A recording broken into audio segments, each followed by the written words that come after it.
The ABSA Off-Road Championship next heads for the Western Cape, where crews will tackle the CPM-CC organised Nissan Dealer 400 on April the 22nd and 23rd.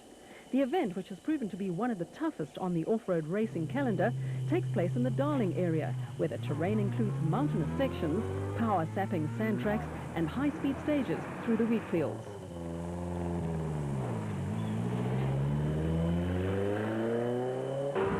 Last year saw a dramatic increase in entries over the inaugural year, and CPM-CC chairman Bill Bright expects even more entries on this year's event. Weather conditions in April are expected to be wetter than in previous years, when the event was held in March, which should reduce the dust and promote lower average speeds and safe overtaking.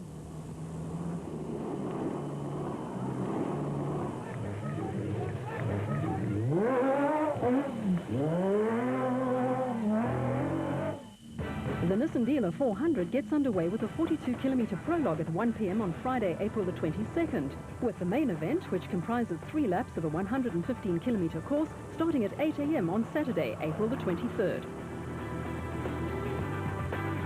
The CPM-CC has paid particular attention to making the route as spectator-friendly as possible, and fans will have 8 opportunities to see the spectacular production and special vehicles in action on each lap.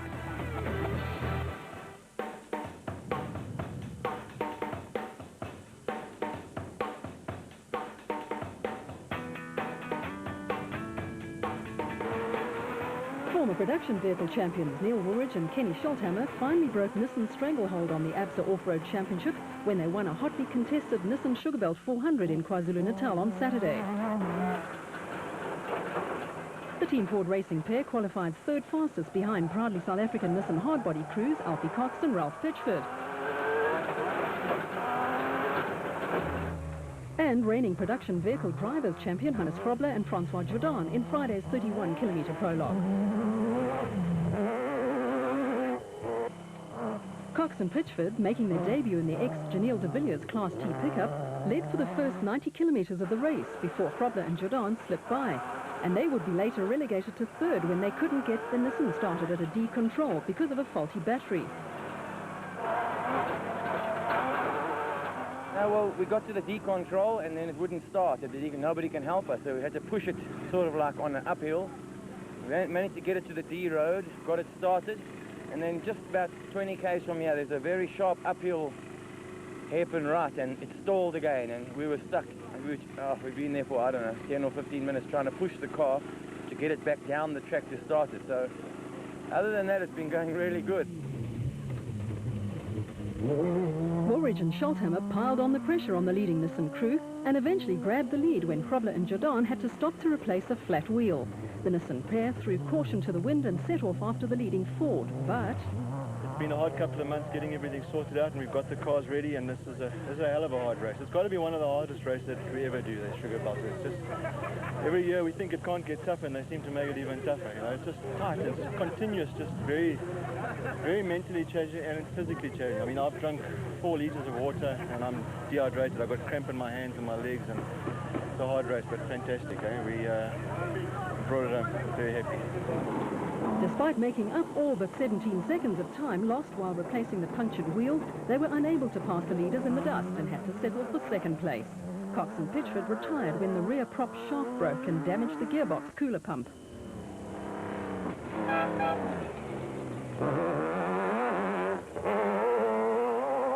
We pushed very hard. We had the flat wheel and we changed it under 3 minutes. We thought it was good, but the Ford passed us there and it was very dusty. There was no way you could pass. We could get till about 10 seconds behind him, but then there was so much dust that you take a big chance, could fall off the mountain or hit another rock and have another puncture. So we decided to come 2nd at the end.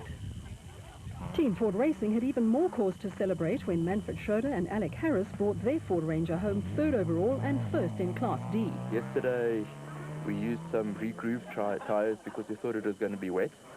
And then today we fitted some new ones on the back, and I mean those BF Goodridges worked amazingly. And the bucky is just as strong as they say, built Ford tough.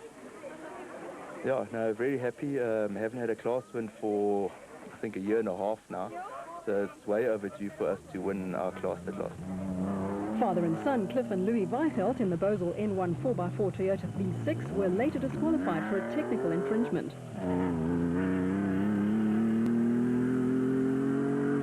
The Class E win went to Hugo de Bruyn and his father Jaap, who were the reigning Class E champions. The talented youngster from Vryburg never put a wheel wrong in the privately entered Toyota Hilux 2.7i. It was a very tough day for us. We started off very good. The first, the second loop, we're running without problems. Then the front axle, the differential came loose, so we have to nurse it all the way home. But very nice route, very well marked. This is one of the best sugar belts I've ever done. I mean, the route schedule was perfect. All the ditches, all the humps were marked. Very nice. They finished 10 minutes ahead of the 2004 Milestone Award winners, an award presented to the crew that completes all events in the championship, in the Class D Mastercraft Ryobi Mitsubishi Pajero. Durban-based Zane Pierce and Peter Chadwick were 7th overall and 2nd in Class E in the Castrol Toyota Hilux 2.7i. With teammates Gavin Cronje and Robin Houghton 8th overall and 4th in Class D in the Castrol Toyota Hilux 2.7i.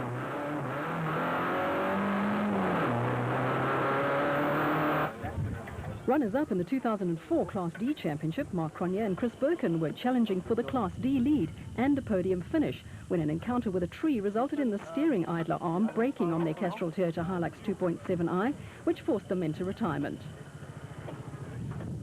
Yeah, unfortunately, we ran into a bit of a snag. All was running well, and we came down a section of road with off-camber contour, and it just, as we hit it, we just hit it slightly too hard and pitched us into the trees. And we hit it with the right front, pulled the wheel alignment out, and yeah, I've been struggling ever since. But the gearbox feels good, the car really feels good. I'm hoping that once the wheel alignment's up and straight, we'd get back onto pace. Teammates Paolo Piazzamosso and Oki Ferri were also well placed, but were sidelined when two spark plug leads chased through on the Class D Castrol Toyota Hilux 2.7i. Yeah, the Toyota Castrol Hilux was performing well this morning. I mean, we took 25 cars, we moved up quite nicely in the field. But clearly the problem we had yesterday is related to obviously a mounting or something, you know, that has moved the engine, because as you can see here, the clearance from the engine to where the spark plug leads go is basically non-existent. So what it has done is damaged the two leads, and hence you can see the airbox as well as filed against the bonnet. And I think this has been the end result yesterday of the cable jumping off as well. So something shifted, and yeah, can't run much on two cylinders. So that was the end of the game. Father and son, Dirk Sr. and Dirk Jr. van Rienen from Harrismith finished 9th overall and 3rd in Class E in the Savannah Ford Ranger. Brothers Mark and Stuart Moffat in the Bosel N1 4x4 Land Rover finished 10th overall and 5th in Class D. Team Ford Racing's development team of Kupumzi Rubeluza and Kulili Fakalisa finished 11th overall and 4th in Class E in the Ford Ranger.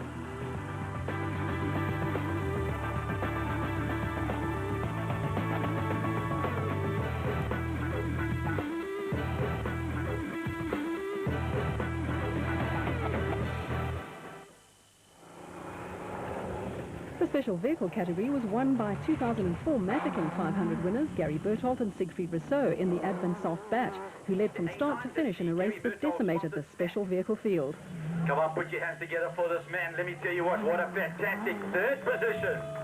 There we go, Gary Berthold. This has been a hard day tonight. It's been a tough day in the office for me today, behind the wheel. It's probably one of the roughest events around, and knowing there was only 1 minute between myself and the next competitor at that 15-minute decontrol, we really gave it a good go on the way home. So it's been good.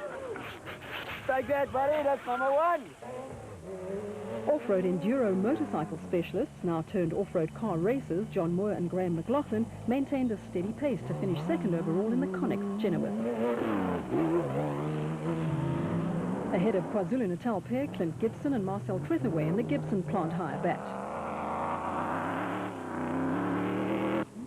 Bevan Bertholdt and Nick Salamalela started 2nd in the iTech backed Spec 1 and were on a mission to beat Brother Gary, but early into the race they rolled into the sugarcane. They managed to right the vehicle and continue their charge, but a puncture slowed them even further, and they had to settle for 4th overall after a great comeback drive.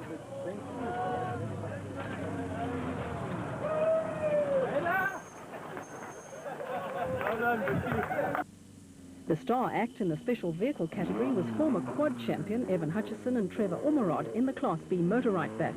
The pair had the measure of the rest of the Class B field and initially ran as high as second overall, but eventually settled for fifth overall and a well-deserved Class B win. It was a great day. We started off good this morning. We had a good run all the way through until Bevan Berthold rolled in front of us. So we had to stop and we lent him our tow rope. We carried on, we were having a good, we were running first in Class B, second in Class A until we got stuck in a small mud hole. And unfortunately we had lent Bevan our tow rope, so the racing gods weren't looking after us. And we had to wait until Bevan came back through to lend us his tow rope. Unfortunately nobody else gave us a hand.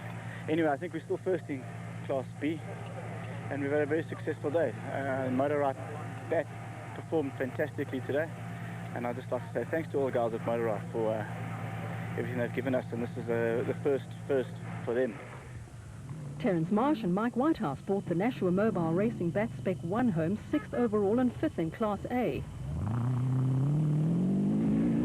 While reigning Class B champions Marcus Taylor and Mark de Chalane in the JRE were 7th overall and 2nd in Class B. David White was 8th overall and 3rd in Class B in the ex-Phil Nell Pruggy. With brothers Rudy and Per van Graam the last place finishers and 4th in Class B in the Technichair Ozarko.